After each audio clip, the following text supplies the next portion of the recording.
Hi, welcome back to the channel. As you're probably aware, the weather hasn't been good enough for filming any of my matches, so I haven't been able to film anything for the last couple of weeks. The weather's just been appalling, to be fair. It's not good for the cameras and not worth the risk. So, as promised on the pole care video, I said I'd do a box setup video. So, I'm in my back garden now, and I've got my box set up. I'm not going to show you how I set the box into position because we all know how to do that. I'm just going to show you the bits and bobs that I use whilst fishing in and around my box. So start off by showing you the box I use, which is the Absolute 36. 36 because it's 36mm legs.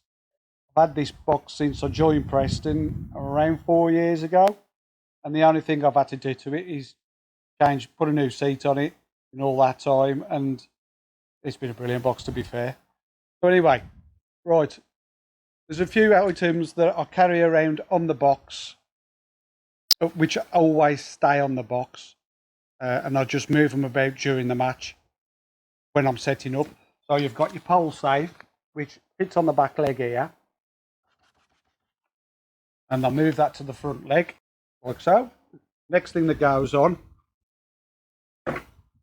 is my side foot plate. I never go anywhere without a side foot plate.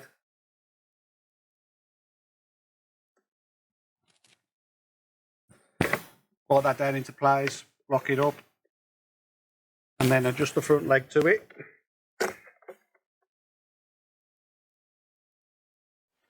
So that's pretty much it for this side of the box. There's just one more little item got to go in there, which I've got to get out the bag, so I'll do that in a second.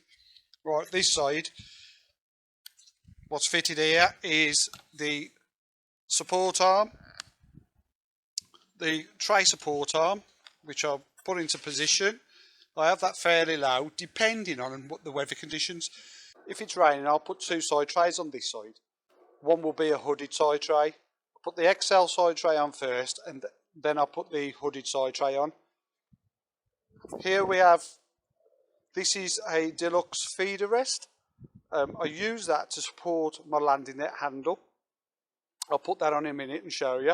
And then you've got a umbrella support arm. At the front, we've got something I picked up off one of Johnny Arthur videos, and it's a watch fitted to, which you fit on your front leg of your box. I'll show you that in a minute. Let's get these side trays on. So first off, I put the XL side tray on. Slots together, then fits on like so.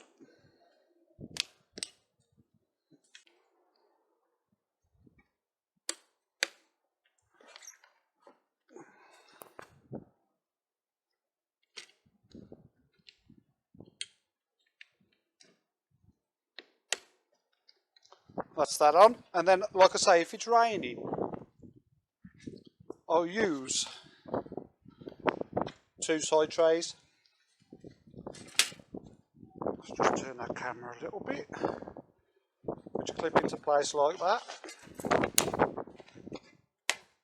Now, the reason I use two is because they do a bigger side tray, hooded side tray, but I believe it takes up too much room this way, and that will impede where I put my gripper roost, access to it. So that's that there, like that. That's how I have that. And then this, like I say, I'll talk to you about this.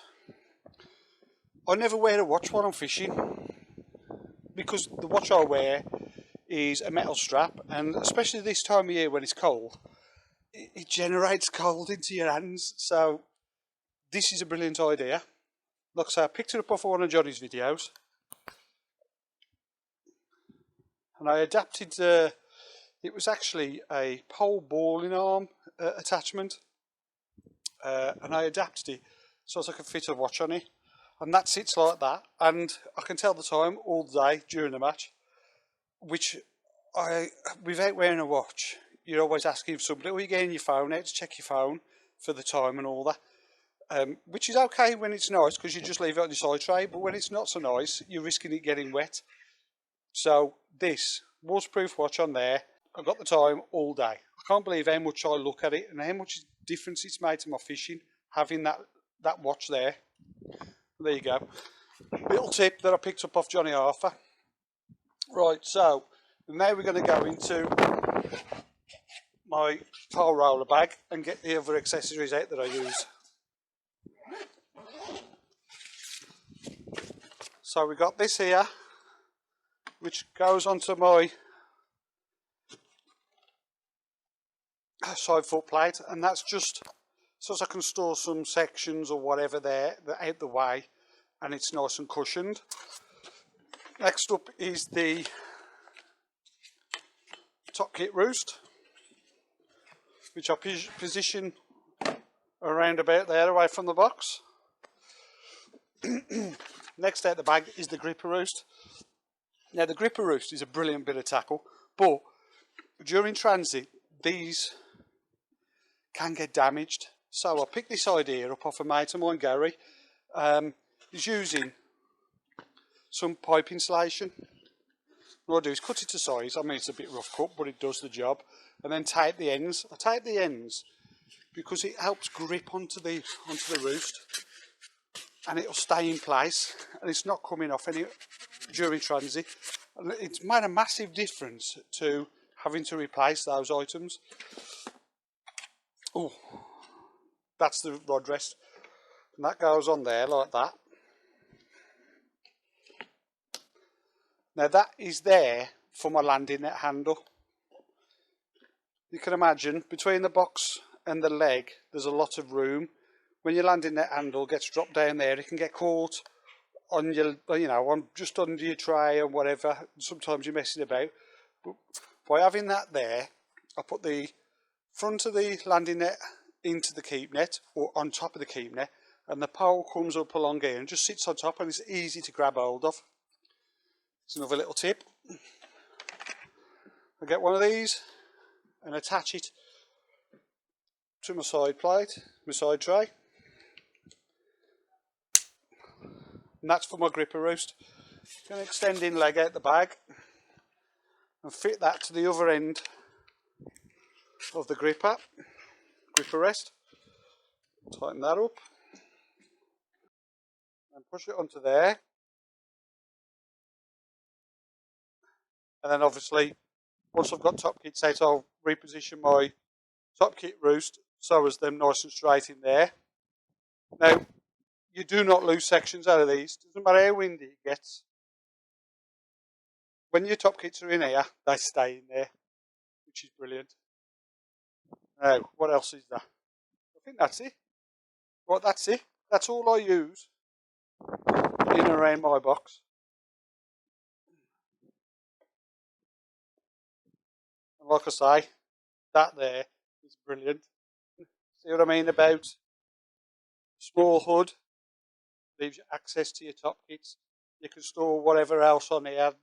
Doesn't matter if it gets wet or not. You can store on there, but then the essential items that are going to get wet, that need to stay dry, you've got under your hood.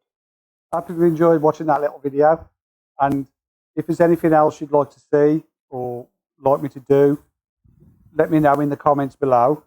Please like and subscribe to the channel if you want to see more like this, and I'll see you on the next one. Cheers.